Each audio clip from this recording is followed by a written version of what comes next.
Bonjour, je suis Vincent Andrès et vous êtes dans une nouvelle vidéo de ma chaîne YouTube. Maintenant, on va attaquer une autre photo en fait, comme on a fait précédemment, où je vous explique en fait par rapport à un setup ce qu'on peut obtenir de manière simple et rapide, histoire que vous puissiez avoir des points de repère rapides dans une playlist ou autre, pour pouvoir vous souvenir et avoir accès vraiment à ces informations pour le reproduire le plus facilement.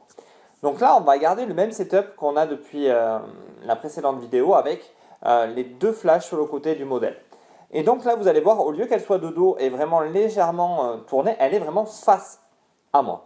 Et là, vous voyez que vraiment la lumière se pose bien sur les côtés et qu'on a une ombre marquée au milieu. Alors bien sûr, des fois, elle est moins marquée si le visage, au niveau de la poitrine, parce que voilà, c'est plus en retrait et que j'avais calé les deux flashs au niveau du visage, surtout pour avoir cette ombre. J'aurais pu les décaler légèrement en arrière et les mettre de biais pour que la lumière soit encore plus rasante. Mais bon, l'idée était quand même d'apporter un peu de couleur partout. Vous voyez, on voit bien sur les bras la partie de la lumière se poser. On le voit légèrement sur tout le corps, sur le côté, jusqu'au début des hanches. Et voilà, et sur les seins, on sent, voilà, comme elle a quand même une forte poitrine, on voit la lumière se poser sur les seins. Sur les cheveux sont bien détaillés, puisqu'il y avait quand même du volume, donc on voit bien les cheveux en détail, donc ça c'était aussi parfait. Et on a vraiment une sensation de douceur sur la lumière.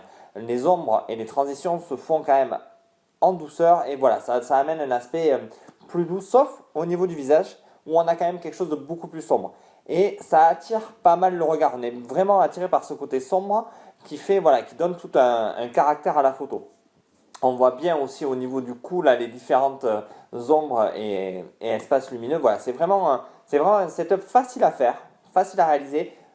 Deux flashs sur le côté avec deux strip box et un modèle qui reste vraiment face à vous. Après, elle avait croisé les mêmes, elle aurait pu les mettre différemment. Voilà. Le but n'est pas non plus d'exposer ses seins, donc le but est de les cacher. Et il y a un côté où vous voyez, je lui ai fait mettre une main en douceur et de l'autre côté une main plus rigide. Donc voilà, tout ça après c'est du travail sur le modèle et c'est là où ça devient intéressant de créer vos propres photos avec vos propres échanges avec le modèle.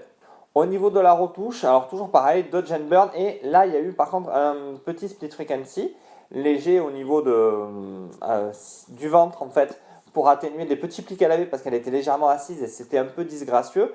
Et après beaucoup de Dodge and Burn, et avec le Dodge and Burn, j'ai créé des contrastes dans les cheveux, ce qui fait que voilà, on les voit encore mieux parce que je les ai retravaillés après. J'ai enlevé quelques boutons parce que voilà, comme toute personne, elle a quelques boutons et c'était plus facile à les retirer. Make-up réalisé aussi en amont, donc ça m'a aidé beaucoup à améliorer. Le make-up a été réalisé par Sissou Make-up, donc voilà, un travail qui permet aux photographes vraiment de s'améliorer, enfin pas de s'améliorer, pardon, d'avoir un travail plus facile. Car l'idée vraiment, voilà, c'est de faire la photo et qu'il y ait le moins de travail après, parce que voilà, on n'a pas forcément envie de passer des heures, donc le but est vraiment de réaliser des photos vraiment optimales dès le départ. Il ne faut pas se poser de questions, il faut travailler la photo en amont pour avoir un résultat parfait. Un petit peu de fluidité aussi, je vais vous dire, dans les cheveux, parce qu'elle avait un côté, voilà, des cheveux, il y a un côté, vous voyez, il y a beaucoup de volume, et l'autre côté un peu moins, il y en avait encore beaucoup moins. Donc là, j'ai retravaillé légèrement un peu avec l'outil fluidité, histoire d'équilibrer l'ensemble.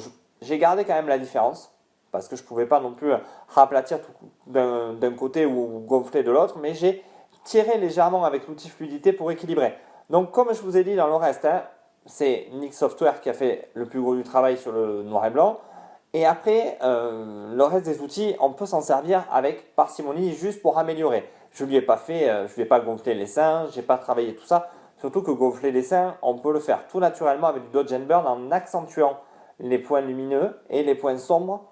On arrive de suite à donner un peu plus de panache à une poitrine. Il ne faut pas non plus chercher à grossir, tirer, où ça se voit de suite. Vraiment travailler avec le Dodge and Burn, si ça peut être le seul conseil que je vous donne, Dodge and Burn.